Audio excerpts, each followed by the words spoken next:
Investment managers आणि जे काही पोर्टफोलिओ मॅनेजर्स आहेत ते सेक्टर रोटेशन कसं करतात आणि ते बाय सेल करून स्वतःचं प्रॉफिट मेकिंग कसं करतात, आपण हे आजच्या पुढच्या व्हिडिओच्या अंडरस्टँडिंग मध्ये बघणार आहोत. मग चला आपण त्या व्हिडिओ पुढे जाऊया आणि समजून घेऊया की बिझनेस सायकल सेन्सिटिव्हिटी काय आहे. नमस्कार सगळ्यांना. आजचा जो आपला टॉपिक असणार आहे हा रिलेटेड टू इन्व्हेस्टमेंट्स. बऱ्याचशा लोकांचे कन्सेप्ट अजून एक सायकल वरती अवलंबून असतात. म्हणजे फॉर एक्झाम्पल कधी इन्व्हेस्ट करायचं, एक स्पेसिफिक टाइम फॉलो करतात ते. मग अशा लोकांसाठी हा एक व्हिडिओ आहे जे लोक स्पेसिफिक टाइम फॉलो करतात किंवा ज्यांना स्पेसिफिक टाइम आवडतो ज्याच्यामध्ये त्यांना इन्व्हेस्टमेंट्स करायला आवडते.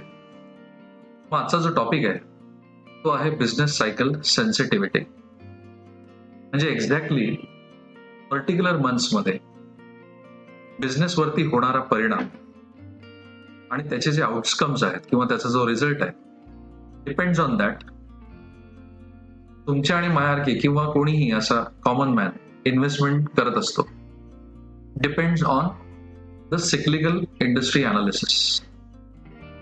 आपण आज एक प्रेझेंटेशन गो थ्रू करूया आणि जस्ट अंडरस्टँड करण्याचा प्रयत्न करूया की कुठल्या अशा इंडस्ट्रीज आहेत ज्या सेन्सिटिव्ह आहेत. नॉर्मली तुम्ही आता करोना पॅन्डेमिक मध्ये बघितलं असेल की जो काही डाऊन टर्न आला होता, एक लॉकडाऊनचा जो काही पिरियड होता, अर्थात अजून काही स्टेट वाईज लॉकडाऊनच्या न्यूज येत आहेत, काही फेक न्यूज येत आहेत, काही खऱ्या न्यूज येत आहेत, पण डिपेंड स्टील. जेव्हा हा पिरियड गेला एक 7-8 महिन्याचा, तेव्हा जो काही तुम्ही डाऊनटर्न बघितला, त्या डाऊनटर्न मध्ये नॉर्मली असे बरेचसे कन्झ्युमर्स आहेत ज्यांना आपले जे काही असेन्शियल्स गुड्स अँड सर्व्हिसेस मध्ये ज्यांना इन्व्हेस्टमेंट करायची होती किंवा ज्यांना पर्टिक्युलरली सेक्टरमध्ये इन्व्हेस्टमेंट करायची होती किंवा त्यांचे जे काही कन्झ्युमरचं स्पेंडिंग आहे स्वतःचं, फॉर एक्झाम्पल मला काही एखादी गोष्ट घ्यायची आहे तर त्यांनी बरेचसे डिसिजन पोस्टपोन केलेले आहेत. मग ह्या पोस्टपोन केलेल्या डिसिजनचा इम्पॅक्ट या पर्टिक्युलर सेक्टरवर झालेला आहे, ज्याला आपण बिझनेस सायकल सेन्सिटिव्हिटी असं म्हणतो. कारण की असे काही गोष्टी जे आपल्याला नाही आवडत किंवा जे मला खर्च करायचंय पण मला आता करता येत नाही, ही गोष्ट आपल्याला ऍक्च्युली आवडत नाही. मग त्या काळात ज्याला आपण down turn off the business cycle म्हणतो, त्यावेळेला प्रत्येक कन्झ्युमरला आपली आवडती गोष्ट सोडावी लागते. म्हणून एक जे काही नॉन एसेन्शियल्स सेक्टर आहे, फॉर एक्झाम्पल प्रोडक्ट्स आहे, प्रोडक्शन मध्ये तुम्ही जर बघितलं त्यांना नॉर्मली बिगेस्ट रिस्क असते. कारण त्याच्यामध्ये ना एक कॉस्ट इन्व्हॉल्ड असते. कसली कॉस्ट इन्व्हॉल्ड असते? Investment cost. आणि normally it is dependent on revenue model. म्हणून बिझनेस सायकल सेन्सिटिव्हिटी जे काय आहे हे नॉर्मली कॉन्ट्रॅक्शन पिरियडमध्ये अशा सेक्टर्सना फार लॉस देऊन जातात जे नॉन एसेन्शियल्स प्रोडक्ट्स मध्ये येतात. They face the biggest risk. आणि त्याच्या exactly opposite, in contrast, utility services.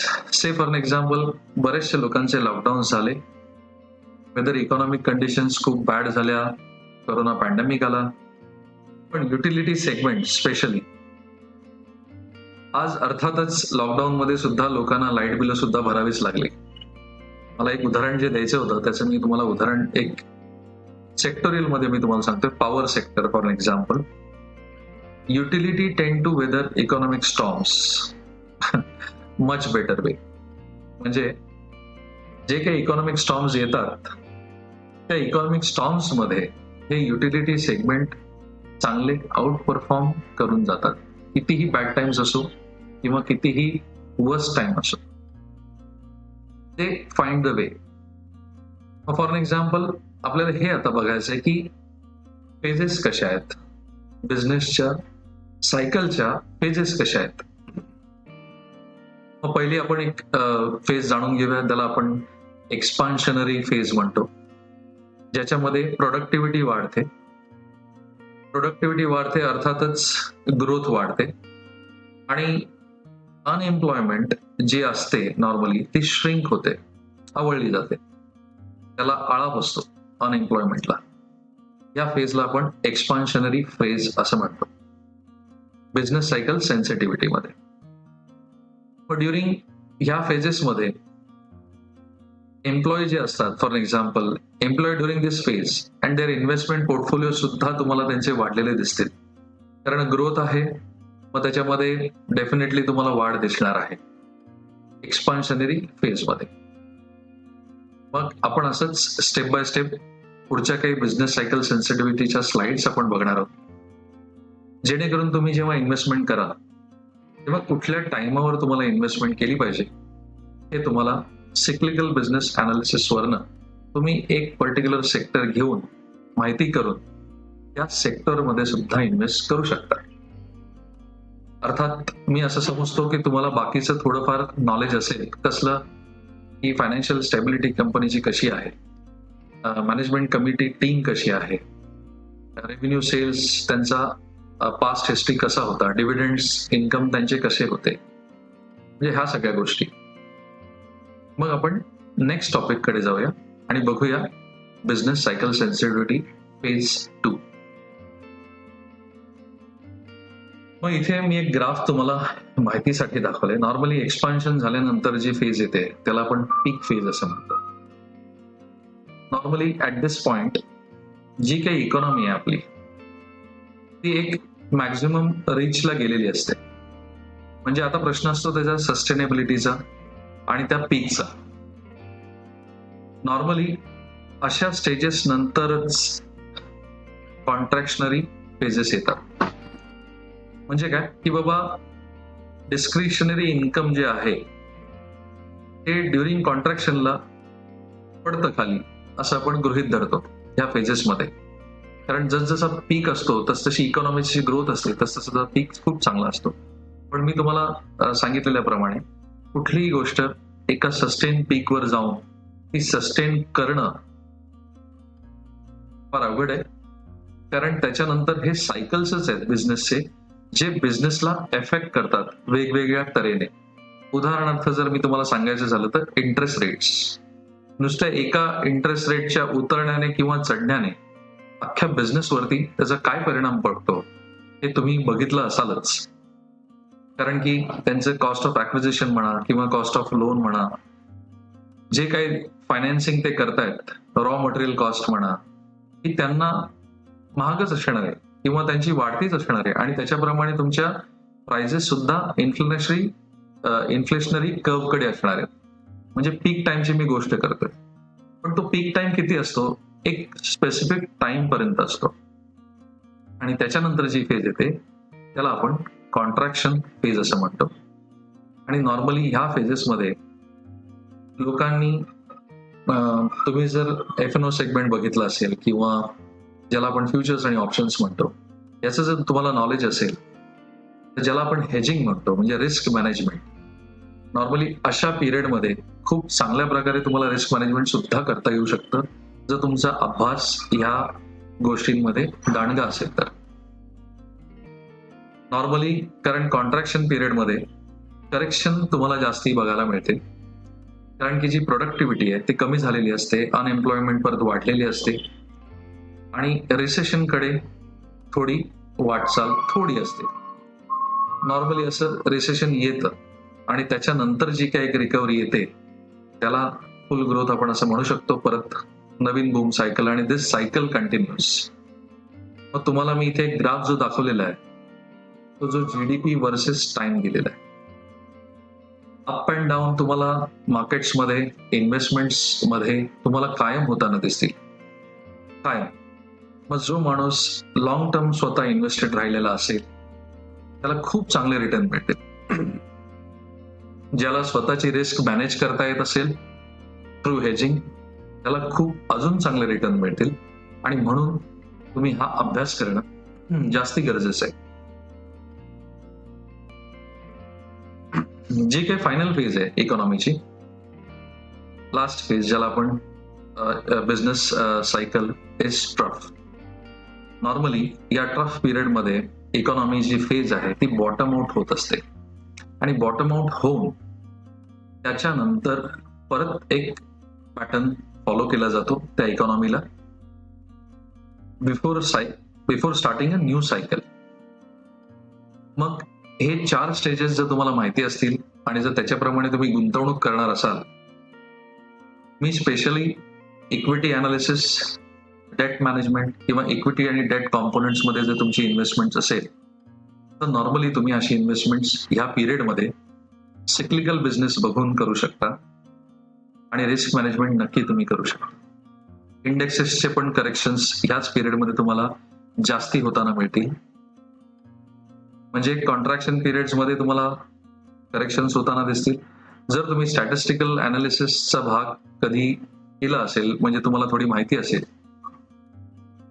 तर लेफ्ट स्क्यूड आणि राईट स्क्यूड अशा काही पोझिशन्स आपल्या स्टॅटिस्टिकल अनालिसिसमध्ये आपल्याला बघायला मिळतात. नॉर्मली जो कोणी इन्व्हेस्टर असेल, जर राईट स्क्यूड बिझनेस आपलं राईट स्क्यूड सायकल जर तुम्हाला आढळलं, तर त्या काळामध्ये इन्व्हेस्टर्सला चांगले रिटर्न्स मिळू शकतात. पण फ्रिक्वेंट तुम्हाला करेक्शन्स पण त्या फेजमध्ये तुम्हाला मिळू शकतात, ज्याला आपण स्टँडर्ड डिस्ट्रीब्युशन म्हणतो, ज्याला आपण स्क्यूनेस म्हणतो. जर तो राईट स्क्यूड असेल, तर तुम्ही हा एक नक्की विचार करायला पाहिजे की मला राईट स्क्यूड ऑप्शन अवेलेबल झालं. फॉर एन एक्झाम्पल, मला असं बघायला मिळालं, माझा डेटा मला अनालिसिस करता आला आणि त्याप्रमाणे जर मी एक अभ्यास करून इन्व्हेस्टमेंट करायला सुरुवात केली, तर त्या काळामध्ये तुम्हाला नॉर्मली आत्ता जे मार्केट दिसतंय, going up and coming down, going up and coming down, normally तुम्हाला मार्केट अप होताना दिसेल, पण फ्रिक्वेंट फेजेसमध्ये तुम्हाला करेक्शन पण होताना दिसेल. मग असे कुठले सिक्लिकल इंडस्ट्रीजचे बिझनेसेस आहेत जे आपल्याला बघायला मिळतात? Normally industries involved in production, म्हणजे durable goods such as raw material, जसं मी तुम्हाला सांगितलं, आणि heavy equipments tend to be cyclical. Cyclical business म्हणजे काय? एक पर्टिक्युलर मंथमध्ये त्या बिझनेसची डिमांड, पर्टिक्युलर क्वार्टरमध्ये त्या बिझनेसची डिमांड जास्ती होऊ शकते. रिपिटेटिव्ह अटेम्प्ट्स तुम्ही इयर ऑन इयर बघू शकता. नॉर्मली ह्या पिरियड्समध्ये खूप चांगला बिझनेस एक्सपेक्टेशन हे नॉर्मली सगळ्यांनाच असतं, कारण हा सिक्लिकल बिझनेस. फॉर एक्झाम्पल तुम्हाला सांगायचं झालं तर आपण उन्हाळा, पावसाळा आणि हिवाळा बघतो. पण नॉर्मली आपण जे काही एसी वापरतो, जर उन्हाळा येणार असेल तर एसीचे प्राइस तुम्हाला ऑलरेडी इन्फ्लेट झालेले दिसतील. मग फॉर एन एक्झाम्पल, तुम्ही जर एसी बनवणाऱ्या ज्या कंपन्या आहेत, जसे ब्लू स्टार आहे किंवा इतर कुठल्याही, एक उदाहरण म्हणून मी तुम्हाला सांगितलं, कुठल्याही कंपन्या घ्या किंवा कॉम्पोनंट्स बनवणाऱ्या त्याच्या कंपन्या घ्या, त्याच्यामध्ये तुम्हाला रिझल्ट ओरिएंटेड ग्रोथ खूप चांगल्या दिसतील. कंपनीचे क्वार्टरली रिझल्ट तुम्हाला त्याच्यावरनं खूप चांगले दिसतील. स्पेशली असं एक सेक्टर जे फोकस्ड आहे on products and services that people buy with discretionary income. म्हणजे ज्यांच्याकडे आज पैसा आहे आणि ते लोक एक प्रोडक्ट्स आणि सर्व्हिस समजा आज बाय करतात, पर्टिक्युलर सर्व्हिस, असे जे सेक्टर्स आहेत ते ऑलरेडी सेन्सिटिव्ह असतात बिझनेस सायकलमध्ये. कारण काय आहे की जे डिस्क्रिशनरी एक्सपेन्सेस आहेत ते इझिली आपण कट डाऊन करू शकतो कन्झ्युमरच्या बजेट्समधनं. आणि कशासाठी? During hard times. जर एखादी वाईट फेज येणार असेल तर नॉर्मली आपण पोस्टपोन करतो. जसं मी तुम्हाला मगाशी सांगितलं, मला एखादी एक गोष्ट घ्यायची असेल, जर मी ती ऑलरेडी ठरवली असेल आणि हार्ड टाइम असेल, फॉर एक्झाम्पल इकॉनॉमीच्या बाबतीत सांगतो मी तुम्हाला, मग त्यावेळेला आपण नॉर्मली आपले डिसिजन्स पोस्टपोन करतो. आणि फेअरली सिक्लिकल इंडस्ट्रीज ज्या आहेत, फॉर एक्झाम्पल तुम्ही जर बघितलं तर एअरलाईन इंडस्ट्री, तुम्ही आज कुठलाही एखादं गुगलला जा आणि तिथे टाईप करून तुम्ही एक कुठली एअरलाईन इंडस्ट्रीच्या बाबतीत शेअरची प्राइस बघा किंवा त्याच्या कंपनीचे रिझल्ट्स बघा किंवा त्याची डिमांड बघा. कोरोना काळामध्ये तुम्हाला माहिती आहे, मोस्ट ऑफ द टाइम माणसं तर जमिनीवर सगळी खिळूनच राहिली होती, घरात राहिली होती, पण ऑलमोस्ट आकाश सुद्धा सगळं बंद होतं, म्हणजे फ्लाईट सुद्धा चालू नव्हत्या. मग तुम्ही विचार करा, असे हायली एक्सपेन्सिव्ह सेक्टरमध्ये त्यांना प्रॉफिट कुठून येणार असेल? आणि समजा तुम्ही त्या सेक्टरमध्ये स्पेशली अशा बॅड टाइम्स मध्ये जर इन्व्हॉल्ड असाल विदाउट हेजिंग, तर तुमचं ते सेक्टर जर अंडर परफॉर्म असेल तर तुम्हाला किती निगेटिव्ह रिटर्न्स त्या याच्यामध्ये मिळू शकतात. See, phases pan out, phases या निघून जातात, फेजेस निघून जाण्यासाठीच येत असतात प्रत्येक वेळेला. पण पर्टिक्युलर जो पिरियड असतो त्यावेळेला पॅनिक न होता आपली इन्व्हेस्टमेंट अपोजिट कॉन्ट्रास्टमध्ये जर आपण प्लॅन केली त्याच्यामध्ये, तर तुम्हाला नक्की स्टेबिलिटी कुठेतरी दिसू शकते. आणि हार्ड टाइम्समध्ये बॅड डिसिजन्स घेणं हे सर्वात चुकीचं आहे. एखाद्याचं पोर्टफोलिओ काढणं किंवा विकणं किंवा अर्थात निगेटिव्ह किती पर्सेंटेज तुम्ही कसा अभ्यास करताय त्याच्यावर डिपेंड आहे, पण हा सगळा अभ्यास करणं हे तितकंच गरजेचं आहे. नॉर्मली गुड इकॉनॉमिक टाइम्समध्ये प्रत्येक माणसाकडे एक्स्ट्रा डिस्पोजेबल इन्कम असतं. ज्यांचं बूम असते तेव्हा सगळ्यांकडे एक्स्ट्रा इन्कम असतं. सो ते वेकेशनसाठी सुद्धा तयार असतात. आणि अशा वेळेला तुम्ही ट्रॅव्हल इंडस्ट्रीमध्ये बघा किंवा एअरलाईन इंडस्ट्रीमध्ये बघा, ते नॉर्मली एअर ट्रायल जास्ती यूज करतात. जर माझ्याकडे एक्सपोज करायला जास्ती जर म्हणजे इन्कम जास्ती असेल तर मी त्याला डेफिनेटली हे करू शकतो की बाबा डिस्पोज करू शकतो, इन्कमसाठी स्पेंड करू शकतो. जर मला स्पेंड करायचं आहे त्यावेळेला, तर इकॉनॉमीमध्ये ग्रोथ ज्या वेळेला असेल त्यावेळेला मला नक्की फायदा झालेला असेल. मग एअरलाईन इंडस्ट्रीचा फोकस तुम्ही कसा करायचा, त्याचा रिसर्च कसा करायचा, त्याची इन्व्हेस्टमेंट्स कशी करायची, हे सुद्धा एक मला तुम्हाला ह्या एक्झाम्पलमधनं सांगायचं होतं की असे जर तुम्ही कुठे अडकलेले असाल तर वेळीच आपला पोर्टफोलिओ तुम्ही कसा शिफ्ट करावा किंवा कॉन्ट्रास्ट इन्व्हेस्टमेंट तुम्ही कशी करावी हे मला तुम्हाला यातून सांगायचं होतं. फिस्कली कॉन्झर्वेटिव्ह जे वेकेशन्स नॉर्मली जे लोक घेतात, नॉर्मली जे लोक मोर कॉशियस असतात अशा काही इन्व्हेस्टमेंट्सच्या वेळेला, नॉर्मली ह्या बॅड टाइमच्या फेजेसमध्येच असतात. आणि म्हणून ते कॉन्झर्वेटिव्हली स्पेंड करणारे लोक तुम्हाला ह्या काळामध्ये जास्ती आढळतील. So where is I can say that की when there is a less demand definitely there be less growth. सेल्सच झाला नाही तर तुम्हाला प्रॉफिट येणार कुठून?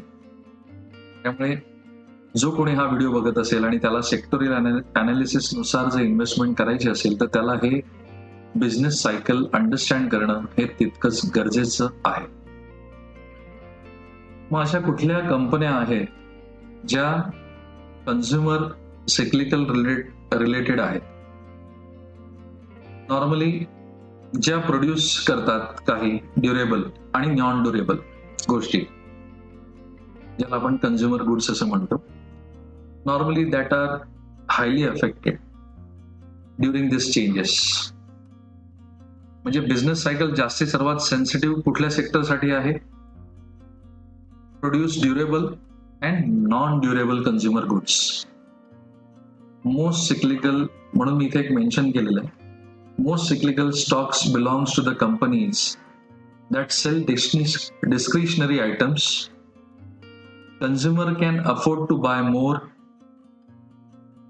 of during booming economy, but where consumers spend less during recession. हे सगळ्यांनाच माहिती आहे की बाबा रिसेशन असेल तर नॉर्मली आपण स्पेंड कमी करतो आणि बुमिंगच्या वेळेला लोक जास्तीत जास्त खर्च करतात. अर्थात आता ह्या काळामध्ये एक गोष्ट खूप चांगली झालेली आहे करोना काळामध्ये की ट्रॅव्हलिंग जर तुम्ही बघितलं तर ट्रॅव्हलिंग सेक्टर आता हे जे क्वार्टर्स येत आहेत आता येणारे, कदाचित याचे नेक्स्ट क्वार्टरचे रिझल्ट अजून खूप चांगले असतील. तुम्ही जर बघितलं असेल या करोना पॅन्डेमिक मध्ये तर फार्मिंग रिलेटेड जे ऑटो सेक्टर आहे, ट्रॅक्टर्स इंडस्ट्री वगैरे, त्या इंडस्ट्रीमध्ये खूप जास्ती ग्रोथ तुम्हाला आता झालेली दिसेल. त्या इंडस्ट्रीमध्ये डिमांड तुम्हाला झालेली दिसेल. आणि म्हणून consumer cyclicals includes airline industry, furniture industry, car industry, luxury items and other discretionary spendings असं मी इथे म्हटलेलं आहे. आणि म्हणून तुम्ही पोर्टफोलिओ सुद्धा तसा तयार करावा. Depends on the sectoral analysis. तुम्हाला जसं वाटेल तसं तुम्ही जिथे बिझनेस सेन्सिटिव्ह आहे पर्टिक्युलर सेक्टरमध्ये त्या बिझनेस पासून जर ओव्हर सेन्सिटिव्ह बिझनेस तुम्हाला एखादा आढळला आणि त्याच्यात जर पोटेन्शियल ग्रोथ तुम्हाला फ्युचरमध्ये होणारी दिसली आणि जर तुम्हाला आता अपॉर्च्युनिटी मिळाली, बॅड टाइम्स मध्ये सुद्धा एखादी गुड अपॉर्च्युनिटी मिळू शकते, जर ती तुम्ही फाइंड आउट केलीत आणि त्या पर्टिक्युलर सेक्टरमध्ये जर तुम्ही इन्व्हेस्ट केलेत तर तुम्हाला नक्की खूप चांगली ग्रोथ झालेली दिसेल. बरेचसे लोक विचारतात, अरे करोना पॅन्डेमिक मध्ये अजून वॅक्सिन आलेली नाहीये, तरी सुद्धा मार्केट वर कसं चाललंय? It is the market expectation. Market already सगळ्या गोष्टी डिस्काउंट करतं आणि त्या एक्सपेक्टेशन्स मध्ये मार्केट चालत असतं, ज्याला आपण भाव कॉपी आपण म्हणतो. भाव इज द बाव. जे काही भाव मार्केटमध्ये रिअल आहे ते खरं आहे, एव्हरीथिंग एल्स इज रॉंग. म्हणून आता नवीन जे माझे हे कोणी दर्शक असतील, जे बघत असतील हा चॅनल, 1 डिसेंबर पासून मार्जिन रूल्स नवीन चेंज झालेले आहेत. सेबीनी नवीन जे काही चेंजेस केलेले आहेत ते ऑलरेडी इम्प्लिमेंट 1 डिसेंबर पासून, ह्या 1 डिसेंबर पासून स्टार्ट झालेले आहेत. तर इन्व्हेस्टमेंट करताना, इंट्राडे ट्रेडिंग करताना खूप केअरफुली आणि कॉशियसली तुम्ही सगळे टर्म्स अँड कंडिशन्स वाचूनच तुम्ही ट्रेड करा. डिपेंड्स ऑन तुमचं डीमॅट अकाउंट कुठल्या ब्रोकिंग फर्म मध्ये आहे. अजून एक महत्वाची गोष्ट म्हणजे बऱ्याचशा ड्युरिंग ह्या फेजेसमध्ये ज्यांची इन्व्हेस्टमेंट झालेली आहे आणि असे काही वोलाटाईल स्टॉक्स जे बरेचसे तुम्ही बघितले असेल किंवा तुमच्या पोर्टफोलिओमध्ये असतील, मग focusing on consumer cyclical business असं मी तुम्हाला म्हणतोय, जे नॉर्मली डिव्हिडंड जास्ती देणारे असतील, कदाचित ते तुम्हाला एक स्टेबिलिटी देऊन जातील या पर्टिक्युलर फेजमध्ये. आणि डिव्हिडंड जे आहे हे तुमचं एक कुशन म्हणून काम करेल. म्हणून डिव्हिडंड देणाऱ्या स्टॉक्सचा सुद्धा तुम्ही रिसर्च करावा आणि एक कंपॅरिझन तुम्ही डेफिनेटली करू शकता वर्सेस FD. आणि जर चांगले डिव्हिडंड देणारे तुम्ही स्टॉक्स बघितले तर त्याच्यात अभ्यास करून तुम्ही डेफिनेटली इन्व्हेस्टमेंट करू शकता. म्हणजे सिक्लिकल कंपनीजचे जे स्टॉक्स आहेत ते तुम्हाला जास्ती व्होलाटाईल दिसतील as compare to non cyclical बिझनेसेसचे. मग नॉर्मली जेव्हा एखादा सेक्टर अनालिसिस तुम्हाला करायचं असेल तर तुम्ही टॉप डाऊन अप्रोच तर तुम्ही डेफिनेटली वापरायला पाहिजे. कारण की नॉर्मली आपल्याला बेसिक 2 गोष्टी जर माहिती असतील की बाबा हा प्रोजेक्ट किंवा हा जो बिझनेस आहे, आपल्याला हा सेक्टर जो आहे हा प्रॉफिटेबल आहे की नाही, ह्याच्यात अपॉर्च्युनिटी आहे की नाही, पण त्याच्यासाठी तुम्हाला 2 गोष्टी म्हणजे अनएम्प्लॉयमेंट आणि इन्फ्लेशन हे नक्की तुम्हाला माहिती असणं गरजेचं आहे. मग माझा हा जो व्हिडिओचा प्रयत्न होता हा त्याच्यासाठी होता की बाबा तुम्ही जेव्हा एखादा सेक्टरल अनालिसिस कराल तेव्हा जे काही सेक्टर रोटेशन अप्रोच आहे तो सुद्धा तुम्ही वापरला पाहिजे. एका सेक्टरमधनं निघून तुम्ही दुसऱ्या सेक्टरमध्ये डेफिनेटली इन्व्हेस्टमेंट करायला पाहिजे. जे काही FIIs आहेत किंवा DIIs आहेत त्यांचा अभ्यास जरी तुम्ही केला तर तुम्हाला असं पण दिसेल ते पर्टिक्युलर सीझन मध्ये एखाद्या सेक्टरवर फोकस करतात आणि तो स्टॉक जास्ती चाललेला तुम्हाला दिसतो. आणि जिथे तुम्हाला अनएक्सपेक्टेड ग्रोथ असते तिथे ऑलरेडी ग्रोथ होऊन गेलेली असते, कारण त्यांचा आपल्यापेक्षा जो काही अभ्यास आहे सेक्टर रोटेशनचा तो खूप चांगला आहे. आणि म्हणून आपण त्यांना जर फॉलो केलं किंवा त्यांची जर स्ट्रॅटेजी फॉलो केली, depend on the market cycle, depend on the business cycle sensitivity, मग त्या ह्याच्यात आपल्याला डेफिनेटली फायदा होईल आणि अशा इन्व्हेस्टमेंटच तुम्हाला चांगल्या स्टेबिलिटी देऊ शकतात. मग माझा तुम्हाला हा जर व्हिडिओ आवडला असेल तर कृपया माझ्या चॅनलला सबस्क्राईब करा.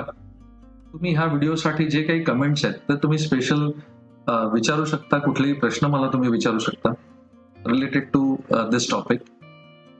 आणि पुढच्या व्हिडिओमध्ये मी जेव्हा येईन तेव्हा ह्याला कंटिन्युटी असलेला असा एखादा टॉपिक अजून घेऊन येईन आणि रिलेटेड विथ द एक्झाम्पल घेऊन येईन, जेणेकरून बरेचसे लोक जेव्हा विचारतात अरे मी कुठला स्टॉक घेऊ, मी किती काळ इन्व्हेस्ट करू किंवा किती वेळ मी ह्या स्टॉक्समध्ये इन्व्हेस्टेड राहू, ह्या प्रश्नाचे उत्तर आपण देण्याचा पुढच्या व्हिडिओमध्ये प्रयत्न करूया.